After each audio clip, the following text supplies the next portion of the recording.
This time I'm meeting with Dr Joni Coleman from King's College London, a researcher studying depression. We talked about what depression really is and the myths that surround it, and the role of genetics, environment, and life experiences in shaping our mental health.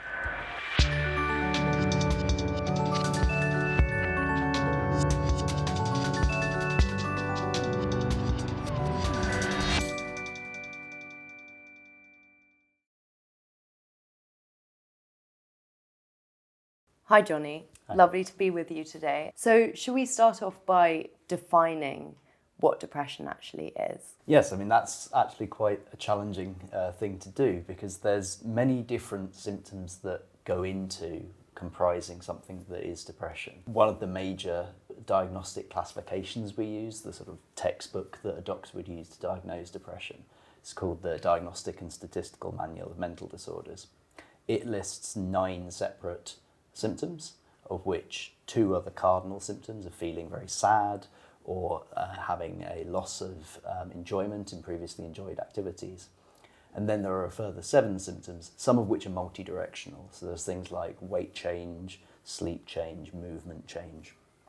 And so any combination of 5 of those total 9 symptoms is considered a diagnosis of major depressive disorder, which is what clinical depression is typically referred to as. And so that means that there are a wide variety of different ways that someone can have a diagnosis of depression, and 2 people's experience of depression can be very different indeed. And how would you decipher between someone who is sad, like we all feel sad at times in our lives, versus someone who has clinical depression? Absolutely. I mean, the symptoms that we are talking about are present in everyone. Everyone experiences these to some greater or lesser extent across time. Sadness within depression is usually very persistent. It's usually long and enduring, and for that reason, it sort of stands out. But one of the major things that stands out is that degree of distress or the degree of impairment on people's lives. That's usually what shifts you from having high levels of depressive symptoms but being within the general population into having a clinically concerning level of depression. Mm-hmm.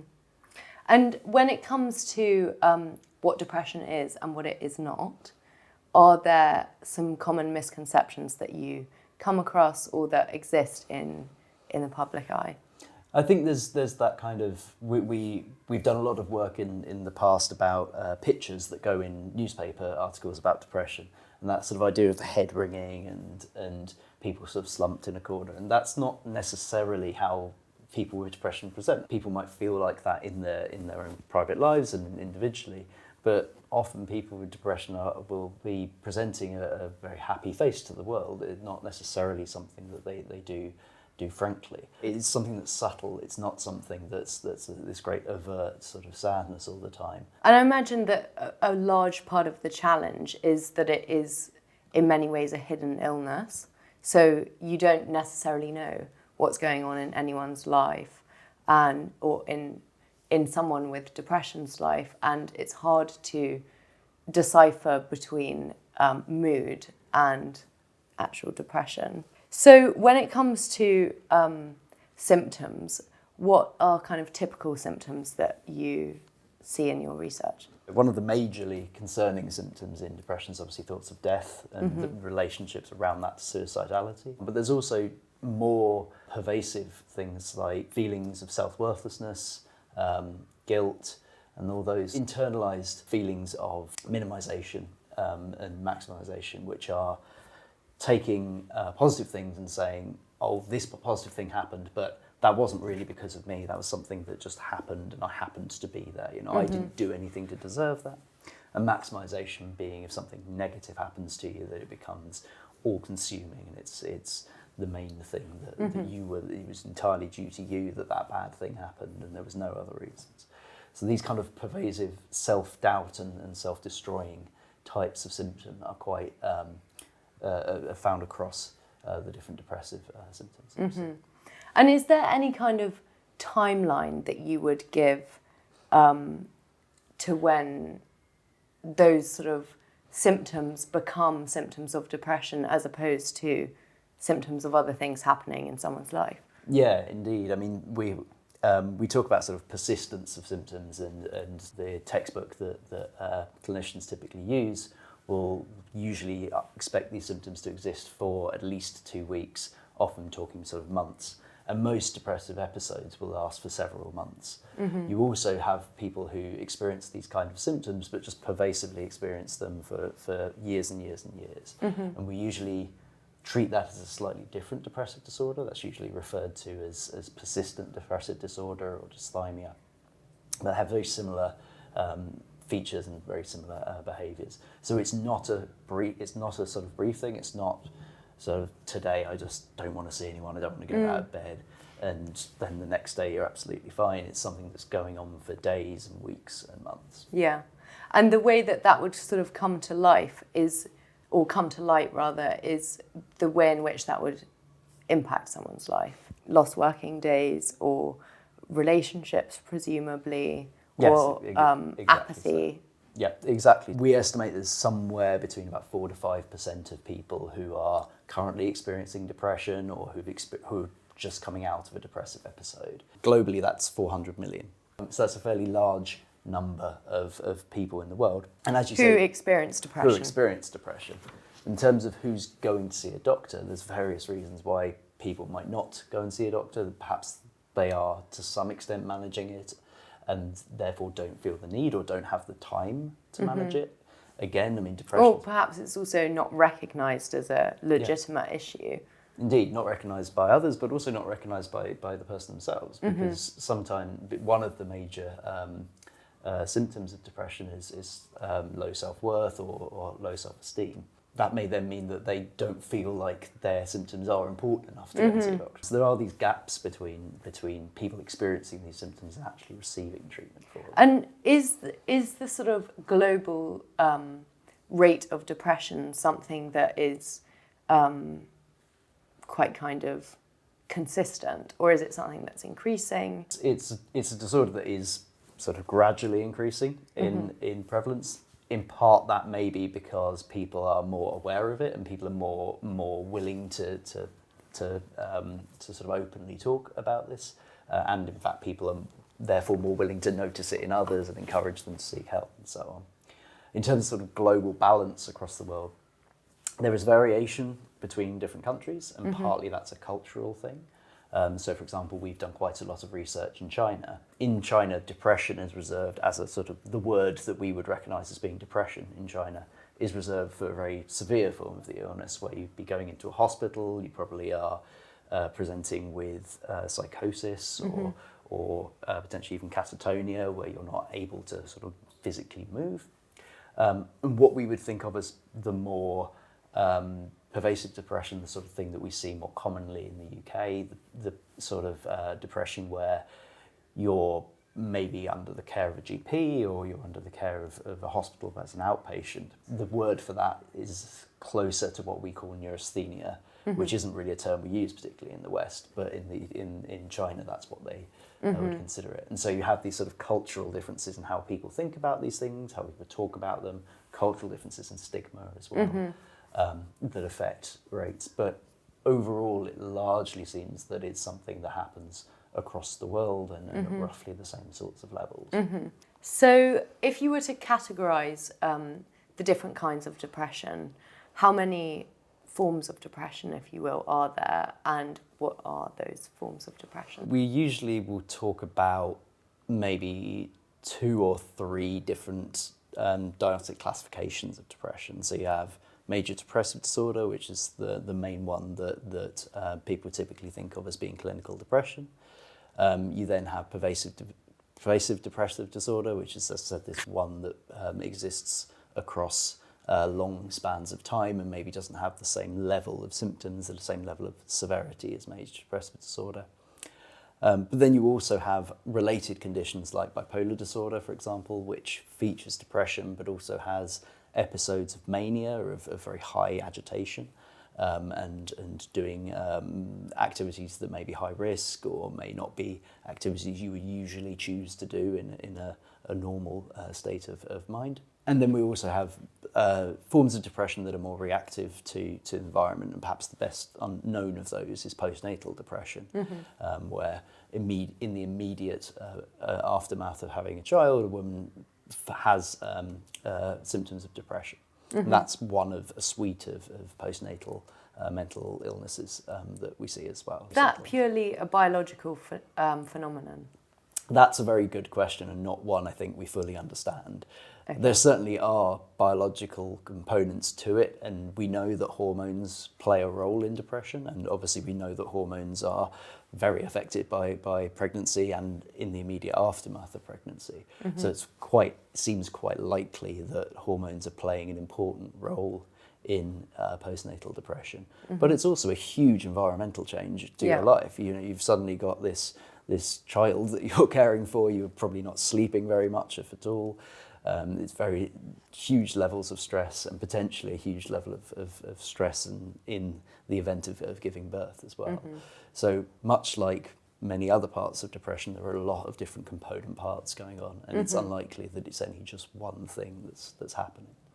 And so you touched on suicidality being one of the biggest issues surrounding depression, and there is a huge issue around suicide rates in young men. How would you kind of explain that in light of depression? Is that related to the pressures on young men, or do you think that it's more depression and not being diagnosed, or shame around not being okay? I mean, I think that many of those different component parts come into play with it. I mean, certainly that kind of stigma and the inability to speak, to sort of talk openly about feelings, I think is one component part of that. There's also stress is a huge part of depression, and the pressures of one's environment, be that financial environment, be that work pressures, be that relationship pressures, are all important kind of contributors to that.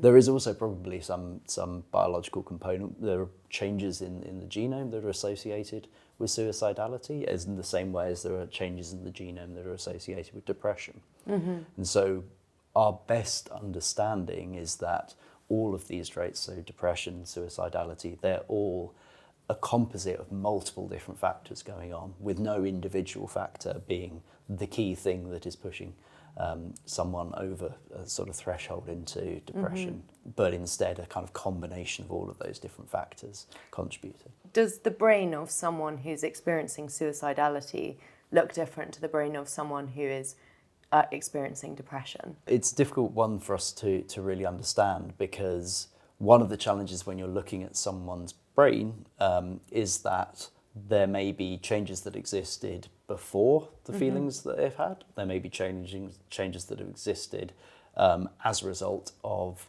the experiences that they have whilst they're depressed, or potentially having a suicide attempt. And those may be changes that are going on during the episode. It may also be changes that are going on in response to things that you're doing to alleviate the episode. So there could be changes that are due to medication. There could be changes that are essentially scarring of the result of having such an episode. So there certainly have been studies that have looked at that. Many studies of brain structure are difficult to achieve because you've got relatively small numbers of people when you do these types of studies, and they're often difficult to kind of get a consistent replication. So there's not some big red flag in a brain scan that says, this person is going to develop suicidality.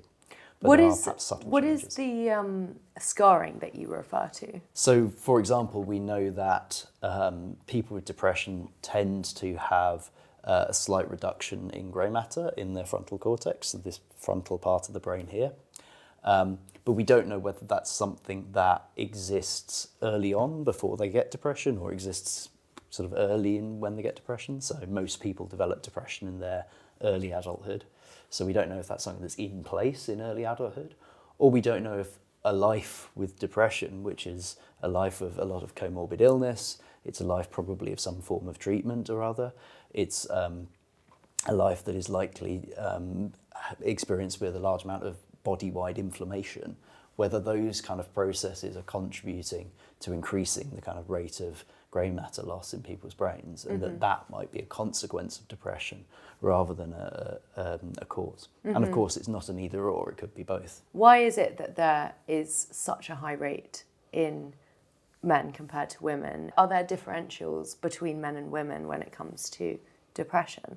I mean, there's a kind of broad hypothesis that says that the way that women in general, talking very broadly, respond to stress is to internalize it, and is to turn to sort of self-loathing and depressive symptoms and anxiety, whereas men tend to project it back out into the world and turn to substance abuse and aggression. And potentially that might explain partly why we see a slightly higher instance of suicidality in men. It may also be a social-cultural thing that men in general perhaps feel more of an expectation to be the breadwinner and be strong and not share emotions, and that may equally create greater stress. But I think it's something we don't fully understand. Yes. And so when it comes to why, where does depression come from? Is it something that you are predestined to have in your life?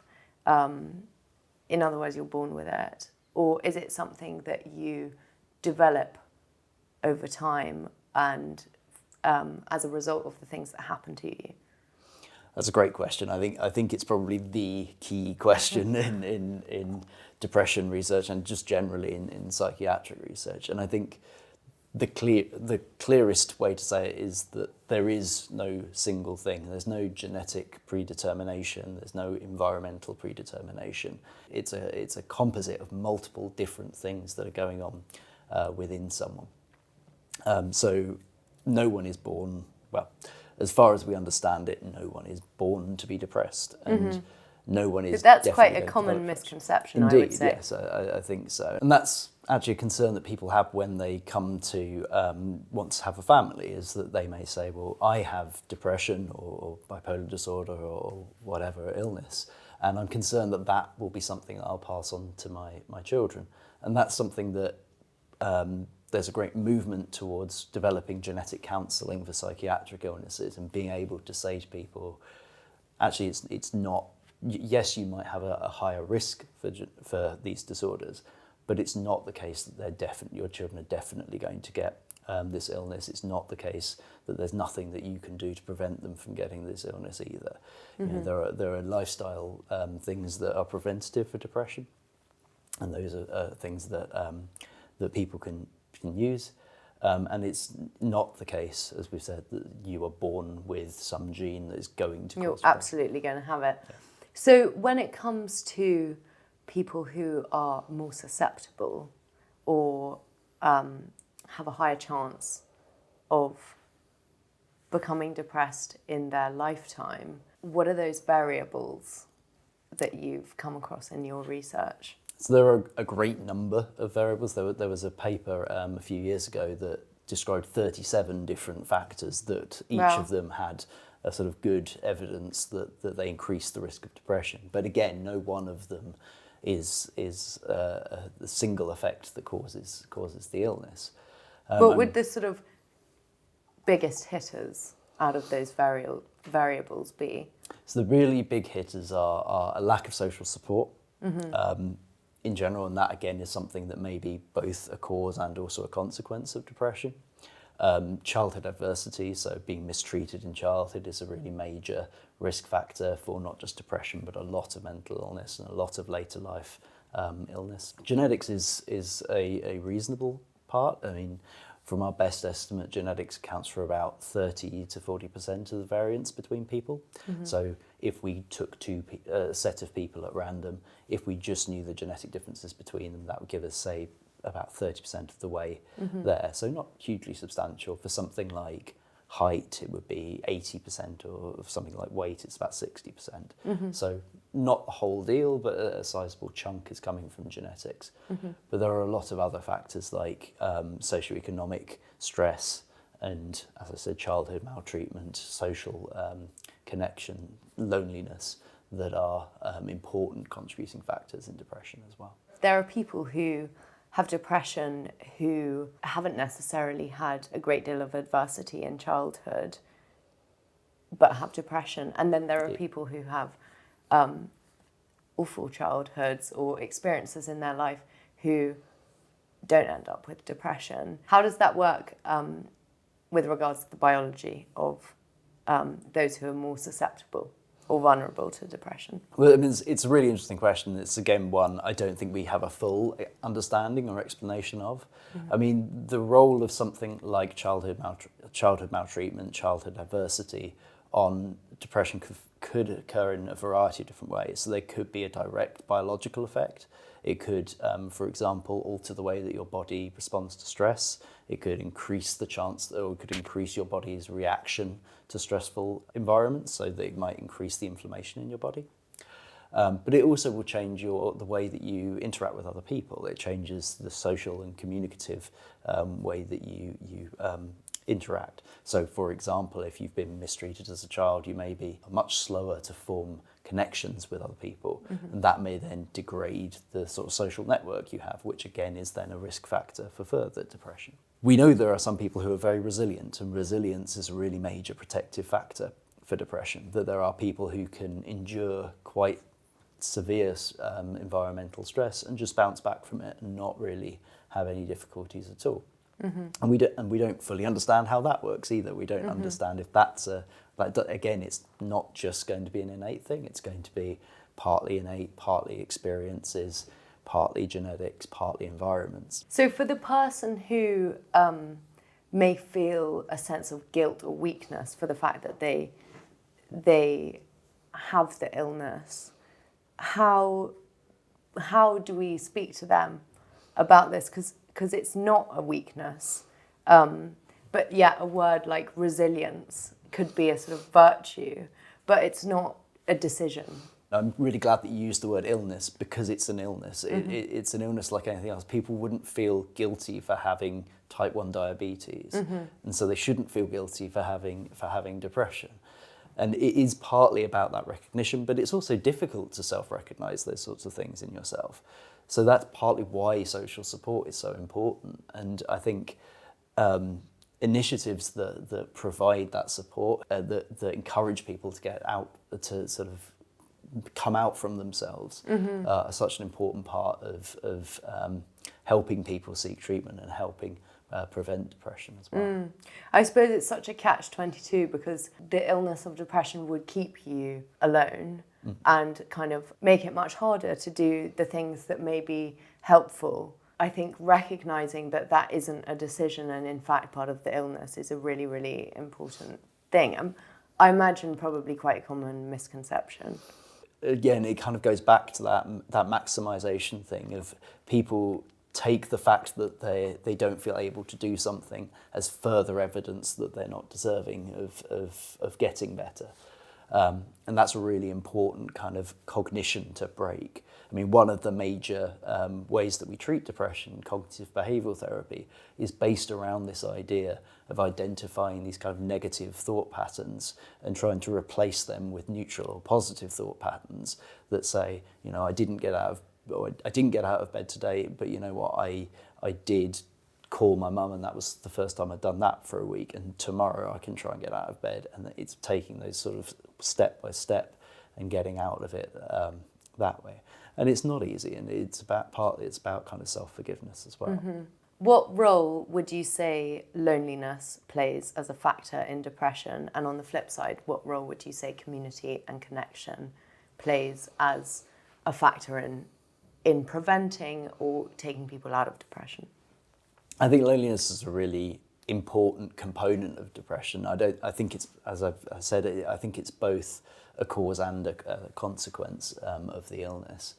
I mean, one part of that is that having those other people around you who can say, you know, I notice you're not feeling so good. Let's go for a walk. Let's get outside. Let's go and have some good food somewhere. And just having those abilities to move away from the cycles of negative thoughts and the cycles of sort of poor diet, poor sleep, those sorts of things.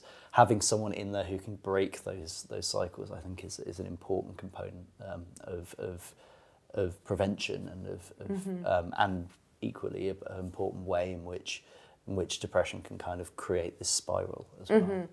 And would you say that there is a significance to people struggling with depression seeking support from people who've overcome depression or survived depression? Is there a power in that that's greater than that of someone who hasn't experienced it? I think so. I mean, I think that's something that we as depression researchers are beginning to understand more is the value of the experience of people who have lived experience of these disorders. Someone who's been there before is obviously going to be able to at least empathise with the feelings that people have. I mean, as I said, depression can be quite a diverse experience. I mean, for one person it might be not being able to sleep, losing weight, feeling constantly guilty, whereas for another person it might be putting on lots of weight and not being able to get out of bed and just losing all kind of interest in the world. But even then, having been there, I think there's a lot of ability to empathise in a useful way, and a lot of kind of that experience of knowing that there is a way out, of saying, you know, I felt like that, but I did get better, and it's not necessarily easy. I do go through that sort of day by day, but there is a brighter world. There is a way out there. And have you come across anything revealing about the importance of community in your research around depression? One of the things that we've seen in the past, so one of the questions we're always interested in is, you have people with genetic risk of depression, and there are people who have very, very high genetic risk of depression, but who don't have any indicators of depression at all. So they haven't ever had a diagnosis. If you've asked them to fill out a questionnaire, they don't really endorse many, if any, depressive symptoms. And when we look at the sorts of things that protect from that, one of the variables that comes up quite often is long-term solid relationships.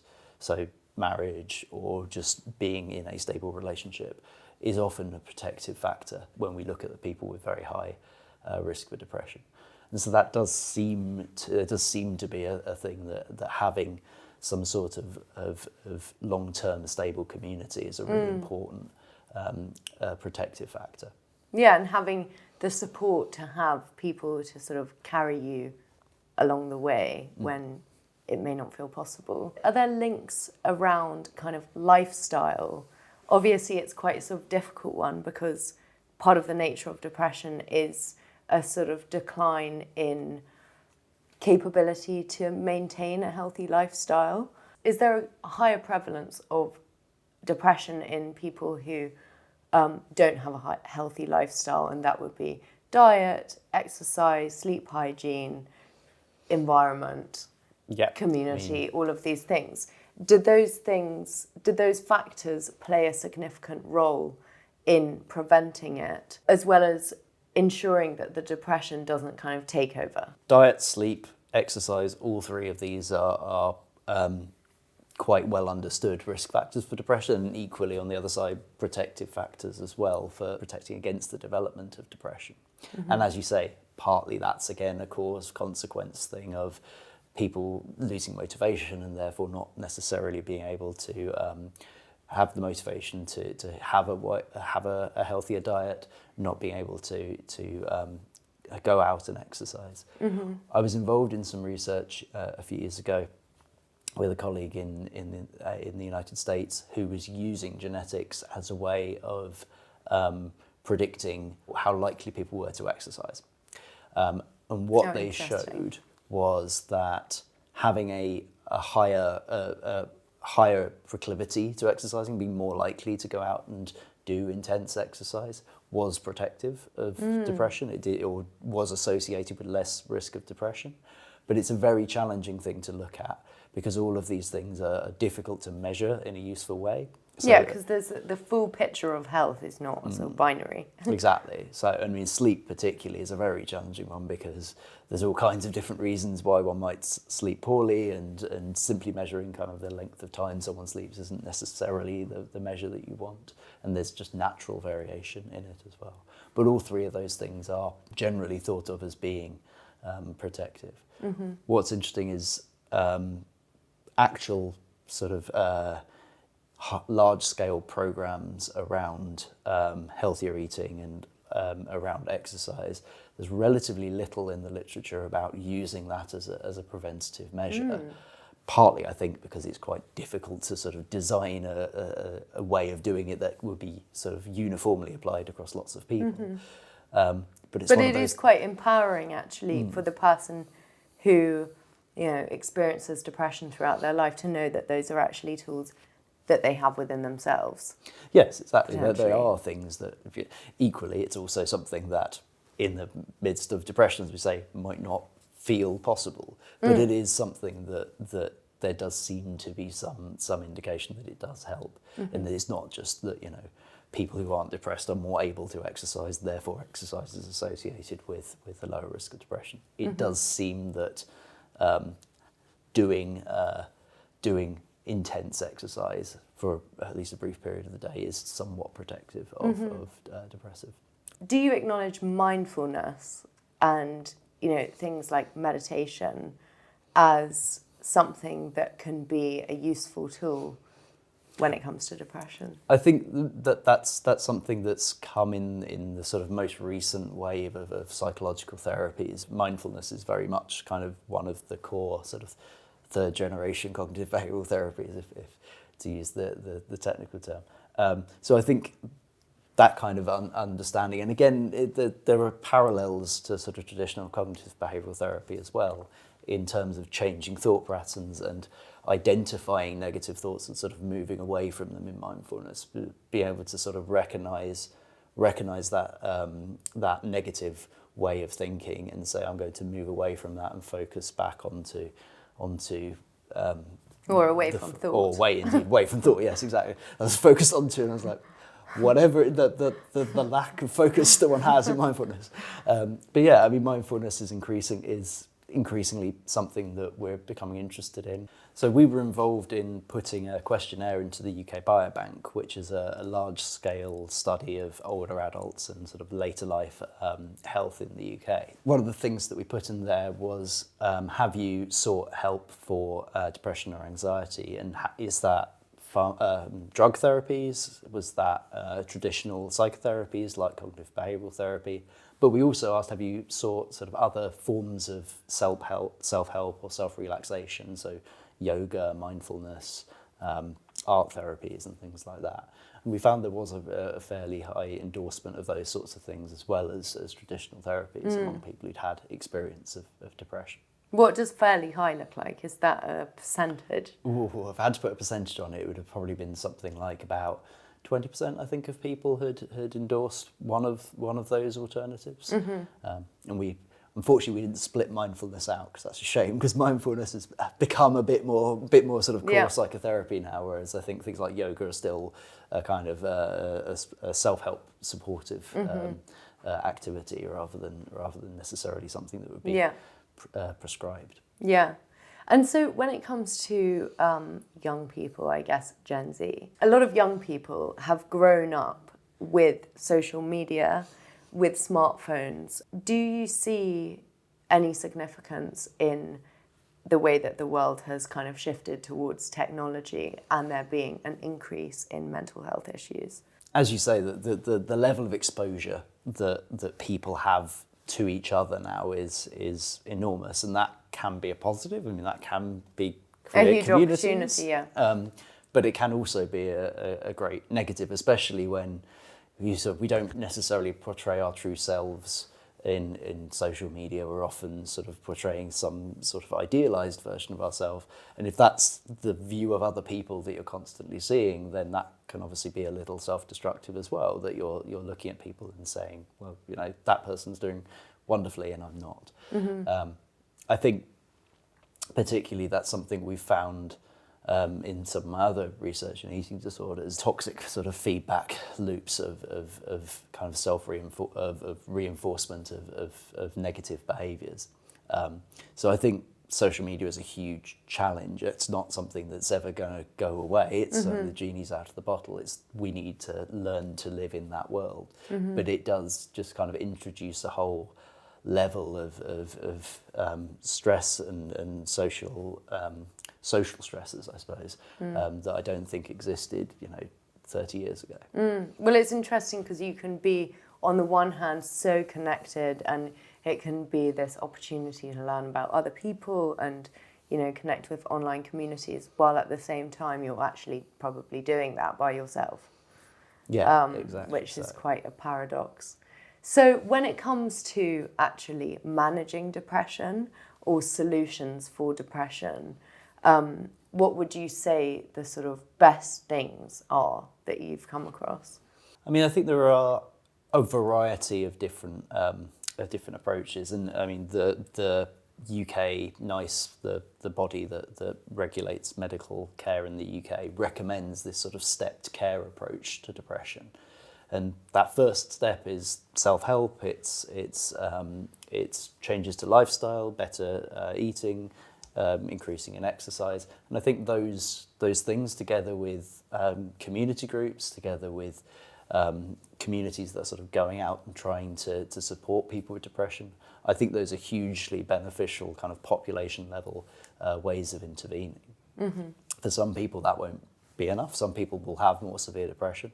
And that's where things like psychotherapy are useful. We know about 30% of people tend to respond well to psychotherapy, and that seems to be a bit variable depending on who you ask and how you ask it.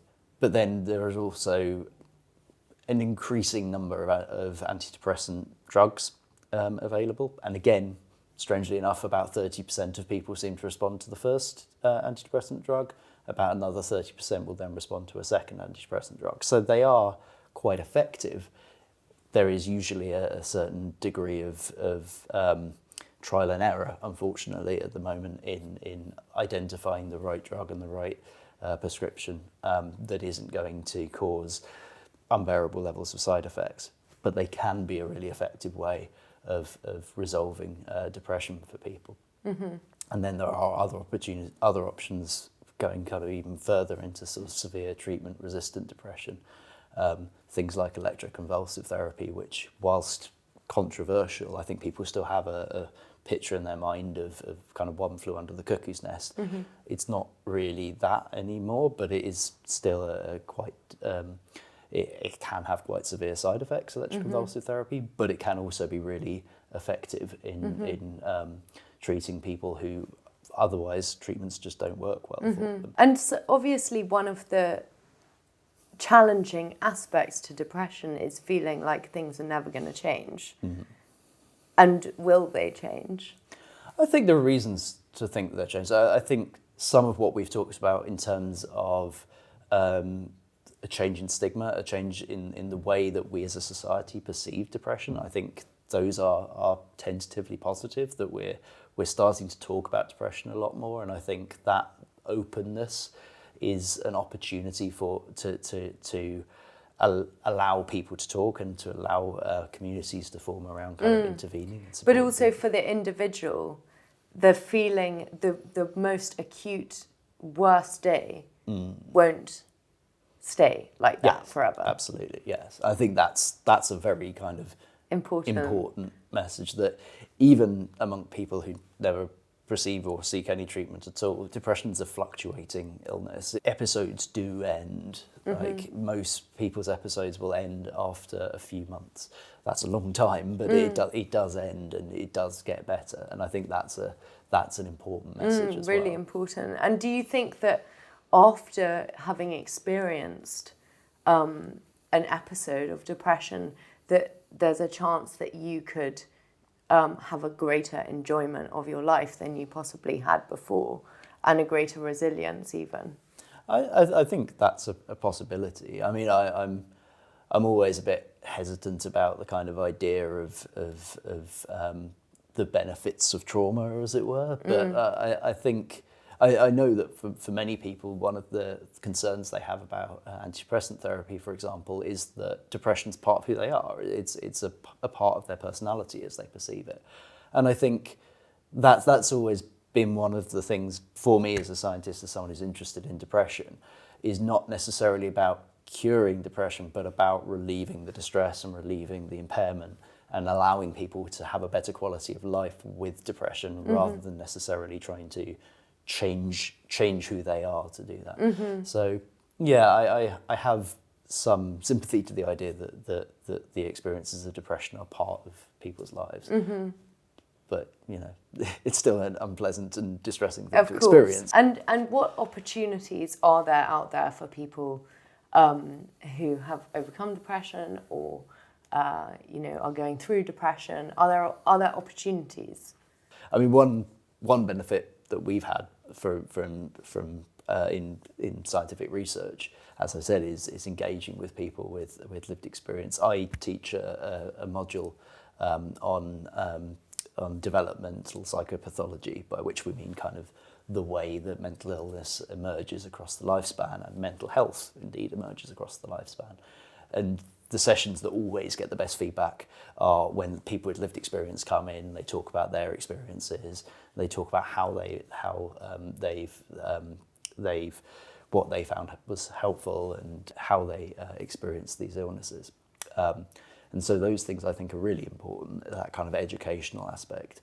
And as I said, I think those structures of community support for people with depression are also really key. And my last question, so what advice would you give to someone who's at the beginning of their journey and they're sort of at a loss with what to do? I think talk to whoever is going to talk to you. So talk to your friends, talk to family. If you talk to people in the street, you know, go and talk to a doctor. Just go and talk to someone. Don't go through these things alone, because, as we said, I think that loneliness and that self-containment is a huge part of what goes wrong. Seek help.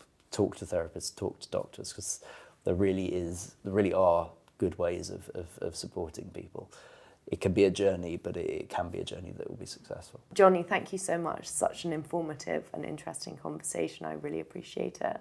And for anyone who is wanting to learn more about Joni's research or look into some resources, please visit the show notes. Thank you so much.